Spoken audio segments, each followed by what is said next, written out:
Shalom saudara yang dikasihi Tuhan. Selamat pagi dan selamat berjumpa kembali dalam renungan dan doa pada pagi hari ini. Sebelum kita merenungkan firman Tuhan, mari kita berdoa terlebih dahulu. Bapa yang baik, pagi hari ini kami menaikkan pujian syukur. Kami berterima kasih kepadamu, karena Engkau sudah menjaga kami dan melindungi kami dalam istirahat kami sepanjang malam. Pagi hari ini kami bersyukur karena Engkau juga sudah membangunkan kami kembali dengan kekuatan dan kesehatan yang baru. Pagi ini sebelum kami melangkah lebih jauh di hari yang baru yang Kau berikan kepada kami terlebih dahulu datang bersekutu dengan Engkau untuk merenungkan firman-Mu. Bimbinglah kami ya Tuhan, agar kami boleh mengerti dan memahami firman-Mu yang akan kami renungkan. Kami siap untuk merenungkan firman-Mu. Dalam nama Tuhan Yesus Kristus. Amin. Ayat firman Tuhan yang akan kita renungkan pagi ini terdapat di dalam 1 Yohanes 2 ayat yang ke-6. Barang siapa mengatakan bahwa ia ada di dalam Dia, ia wajib hidup sama seperti Kristus telah hidup. Saudara yang dikasihi Tuhan, renungan pagi ini membawa kita pada suatu kebenaran yang sangat mendalam dan mendasar dalam kehidupan iman Kristen, bahwa menjadi pengikut Kristus bukan hanya soal mengakui namanya, tetapi tentang meneladani hidupnya. Rasul Yohanes menuliskan dengan sangat tegas bahwa setiap orang yang mengatakan dirinya hidup di dalam Kristus, ia wajib hidup seperti Kristus telah hidup. Bukan sebuah pilihan, bukan sekedar anjuran, tetapi sebuah kewajiban. Sebuah panggilan hidup yang menuntut keteladanan. Ini artinya, kita tidak hanya percaya kepadanya, tetapi juga harus menjadikan hidup Kristus sebagai pola, teladan, dan arah hidup kita. Yesus hidup dalam ketaatan penuh kepada Bapa. Ia tidak mencari kemuliaan dirinya sendiri. Ia hidup untuk melayani, mengampuni, mengasihi, dan mempersembahkan hidupnya bagi orang lain. Maka hidup yang meneladani Yesus adalah hidup yang rela berkorban, mengutamakan kehendak Allah, dan berbelas kasih kepada semua orang. Saudara yang dikasihi Tuhan, di dalam dunia yang semakin egois, hidup meneladani Kristus bukan perkara mudah. Dunia memuji kesuksesan, kekuasaan, dan kepuasan diri. Sedangkan Yesus mengajarkan kita untuk merendahkan diri, taat dalam penderitaan, dan mencari jiwa yang hilang. Karena itu, hidup seperti Kristus bukan hanya soal moralitas yang baik, tetapi soal transformasi hati yang dimulai dari dalam. Dalam Roma 8 ayat yang ke-29 dikatakan bahwa kita dipanggil untuk menjadi serupa dengan gambar anaknya. Artinya pertumbuhan rohani kita seharusnya semakin membawa kita semakin menyerupai Kristus. Hidup kita harus mencerminkan kasih, kesabaran, kelemah lembutan, dan kerendahan hati yang nyata dalam tindakan sehari-hari. Lihatlah bagaimana Yesus merespons orang berdosa. Ia tidak menghakimi, tetapi memanggil mereka kepada pertobatan. Lihatlah bagaimana ia merespons pengkhianatan, yaitu dengan pengampunan. Lihatlah bagaimana ia menghadapi salib, bukan dengan amarah, tetapi dengan ketaatan.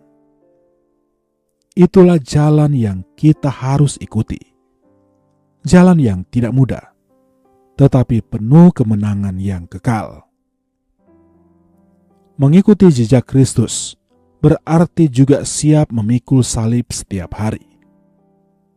Lukas 9 ayat yang ke-23 mencatat, "Setiap orang yang mau mengikut aku, ia harus menyangkal dirinya, memikul salibnya setiap hari, dan mengikut aku."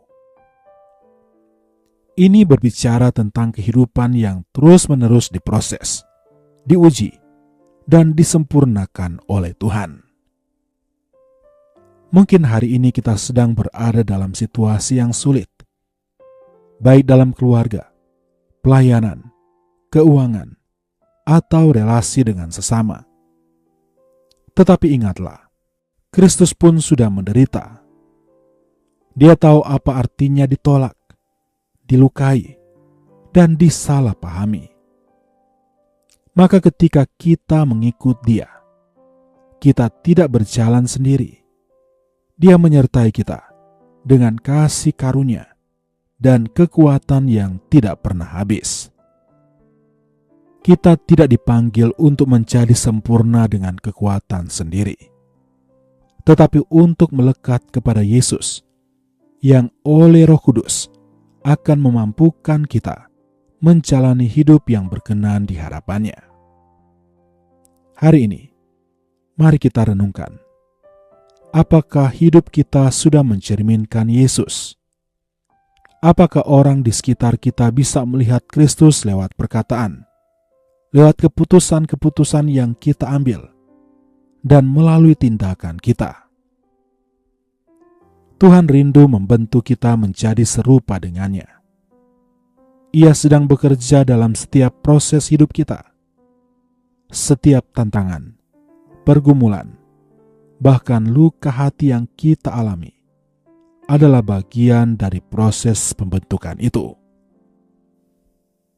Oleh karena itu, jangan menyerah dalam perjalanan iman.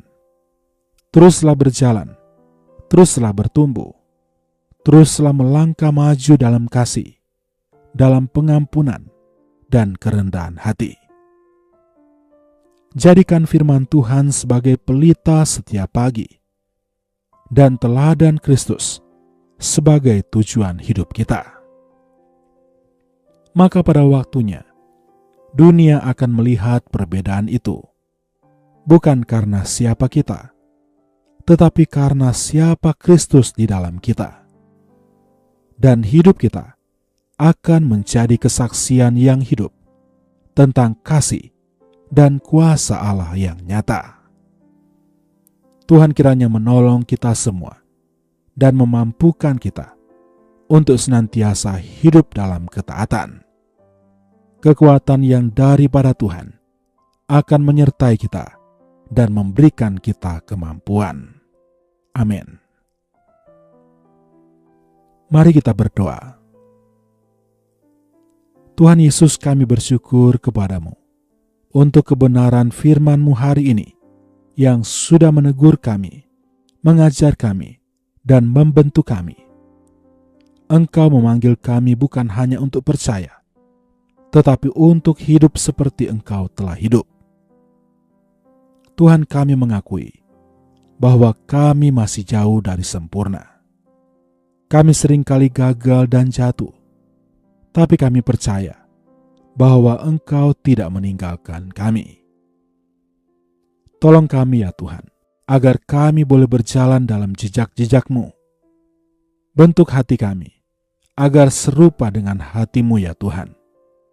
Ajarkan kami untuk mengasihi ketika disakiti, untuk tetap setia di tengah ujian, dan untuk menjadi terang di tengah kegelapan dunia ini.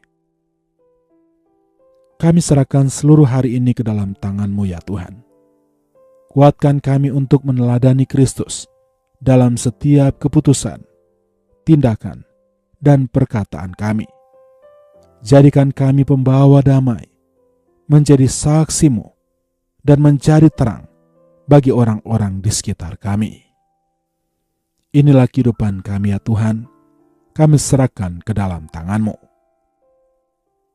Kami berdoa bagi setiap umat-umat-Mu yang sedang menghadapi pergumulan, baik dalam pekerjaan, dalam rumah tangga, dalam pendidikan, dalam hal apapun. Kami serahkan dalam tangan-Mu ya Tuhan. Engkau sumber pertolongan kami yang ajaib. Kami percaya Engkau tidak akan membiarkan kami yang berharap dan bersandar kepadamu. Demikian juga bagi yang sakit. Kami berdoa Engkau menyembuhkan mereka dengan kuasa kesembuhan yang daripadamu. Dengan kekuatan dan kesehatan yang Engkau anugerahkan, akan kami pakai untuk memuliakan nama-Mu. Inilah yang menjadi doa kami ya Tuhan. Engkau Tuhan yang mendengar dan menjawab setiap doa kami. Di dalam nama Tuhan Yesus Kristus, kami berdoa. Amin.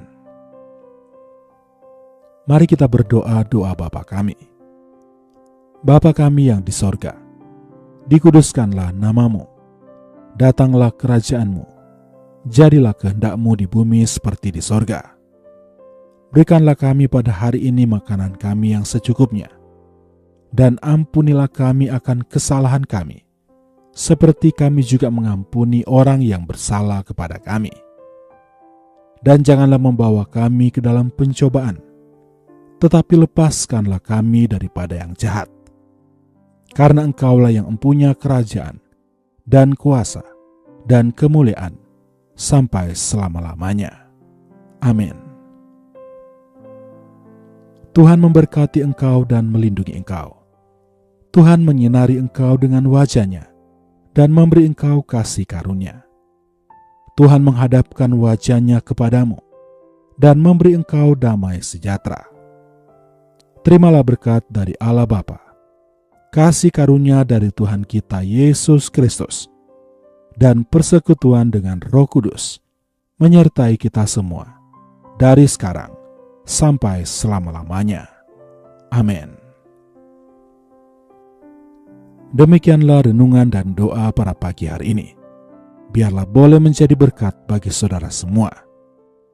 Sampai jumpa kembali dalam renungan dan doa berikutnya. Selamat pagi, selamat beraktivitas. Tuhan Yesus memberkati.